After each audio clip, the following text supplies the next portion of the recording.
लोग मुझसे पूछते हैं, साहब आपके यहां यूपी में क्या सड़कों पे सचमुच नमाज नहीं होती? मैं कहता हूं कतई नहीं होती है, आप जाके देख लो, नहीं होती है। अरे सड़कें चलने के लिए है या कोई भी व्यक्ति आकर के चौराहे पे आके तमाशा बना देगा? नमाज पढ़नी आवश्यक है, आप शिफ्ट में पढ़िए, हम उसको रोकेंगे नहीं, लेकिन सड़क पर नहीं। सड़क चलने के लिए एक आम नागरिक के, एक बीमार व्यक्ति के लिए, एक आम नागरिक के लिए, एक कामगार के लिए, एक कर्मचारी के लिए, एक सामान्य नागरिक के लिए, एक व्यापारी के लिए हम सड़क को बाधित नहीं करने देंगे। अगर रोड पे नमाज पढ़ना गलत है तो फिर हर मजहब का त्योहार रोड पे आना गलत है। अगर किसी के त्योहार में आप बोलते हैं कि गोश्त की दुकान बंद होना, तो रमजान के 30 दिन शराब की दुकान बंद करो ना, बंद करो शराब की दुकान 30 दिन तक। नहीं नहीं नहीं नहीं, हमारी आस्था कुत्ते के पेशाब में हम पीएंगे, पी के हम औरतों को मारेंगे। आप देखो एक बेचारी बच्ची को किस तरह मारा गया,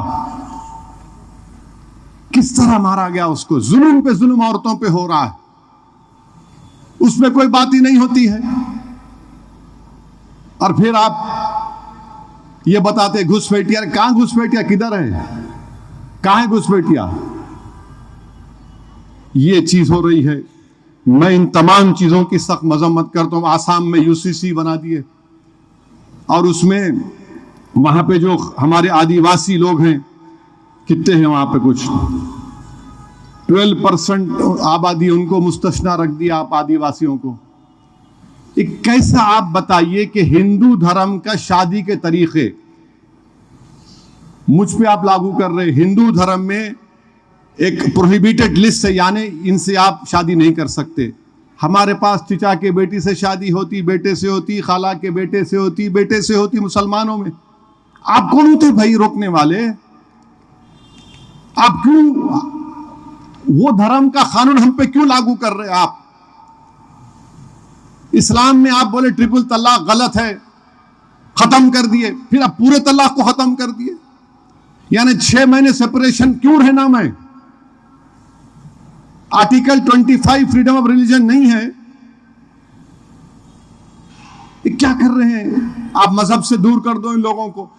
अच्छा, विल पावर के तहत कोई भी अपनी एक जायदाद अपने एक बेटे को या किसी को दे सकता है। मुसलमानों में 1/3 से बढ़ के नहीं दे सकते किसी को, आप औलाद में जाना पड़ता। अब आप विल पावर यूसीसी में कर दिए। आप बताइए क्या करना चाहते हैं आप? हमको तो कबूल नहीं है ये, हम तो कबूल नहीं है। अच्छा, फिर अमित शाह जो है दिल्ली में जनजातीय महाकुंभ किए आदिवासी लोगों का, उसमें पूरे मुल्क से आदिवासियों को, कबायली लोगों को बुलाए और जिस जलसे में अमित शाह तकरीर कर रहे थे, उसके बैनर पर लिखा था कि जो लोग अपने मजहब को छोड़ देते, अपने कल्चर को छोड़ देते, वो अपनी शनाख्त को खत्म कर देते।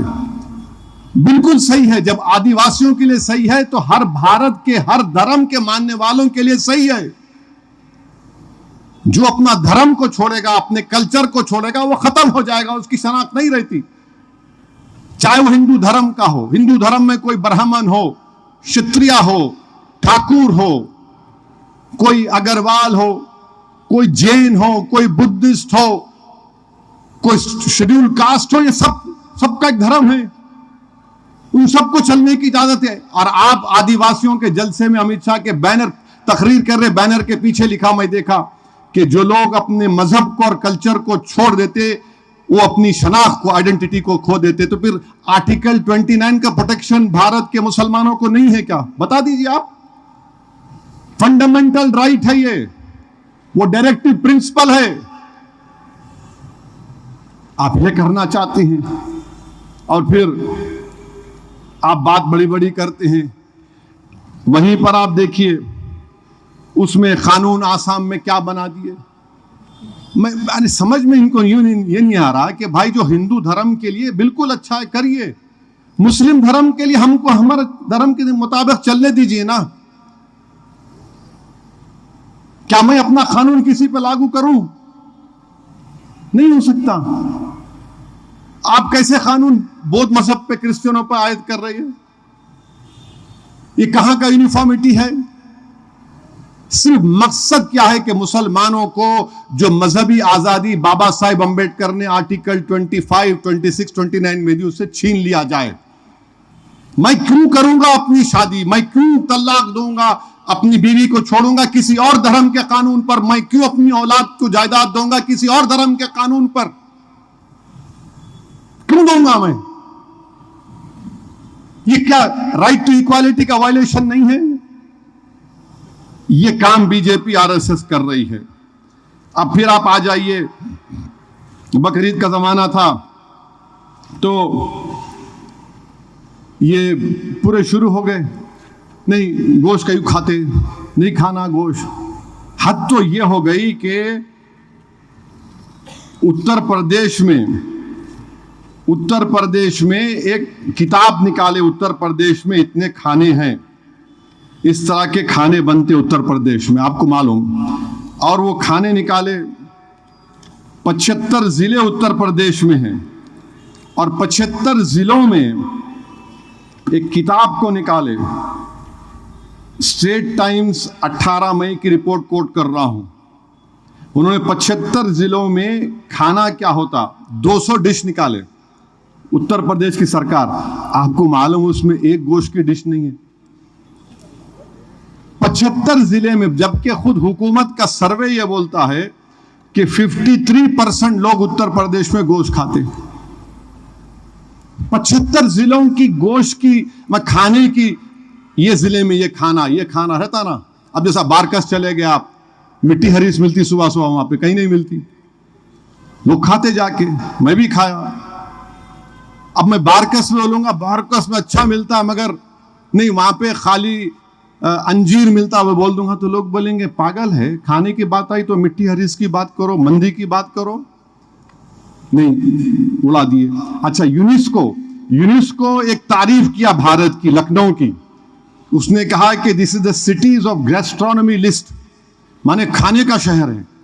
आपको मालूम जो मिनिस्टर ऑफ कल्चर है जनाब गजेंद्र सिंह शेखावत साहब, वो इस यूनेस्को की बात को तारीफ किए, मगर पोस्टर में गोश्त नहीं था, तरकारी थी खाली। अरे तुम क्यों वेजिटेरियन बनाना चाह रहे हमारे को? ये कर दिए। अच्छा, फिर आप देखते हैं कि बच्चे जो है रमजान में गंगा में कश्ती में रोजा खोले। आपको मालूम 1.5-2 महीने के बाद उनकी बेल हुई और मुझे बड़ा ताज्जुब हुआ कि ऑनरेबल इलाहाबाद हाई कोर्ट के जजेस ने जो जजमेंट दिया, उन्होंने कहा, अंग्रेजी में पढ़ रहा हूं, members of the Muslim community having a roza iftar party and during the said iftar party while partaking of food, non-vegetarian food is said to have been consumed by members of Muslim community who are then alleged to have thrown the remains into river Ganges. Yes, सुनिए आप, this fact in the dispassionate opinion of the court could rightly be said to hurt religious sentiments of the Hindu community. अरे वो बच्चे रोजा खोल लिए तो honourable जज साहब ये बोल रहे कि उन्होंने खाकर वो हड्डियों को फेंका तो उससे हिंदू धर्म के मानने वालों को तकलीफ हो गई। कहां फेंके वो, किधर फेंके? और फिर आप ये क्यों बोल रहे? गंगा का पानी जो है ना, पूरे गंगा का पानी निकल के कौन सी रियासत में जाता पानी बताता हूं आप। दिल्ली को आता गंगा का पानी, कहां मुख्तलिफ रियासतों को गंगा का पानी जाता है। और बच्चों के ऊपर सेक्शन लगाया गया एक्सटॉर्शन का भी, 3085 BNS और 67 IT एक्ट। यानी आप क्या करना चाह रही है?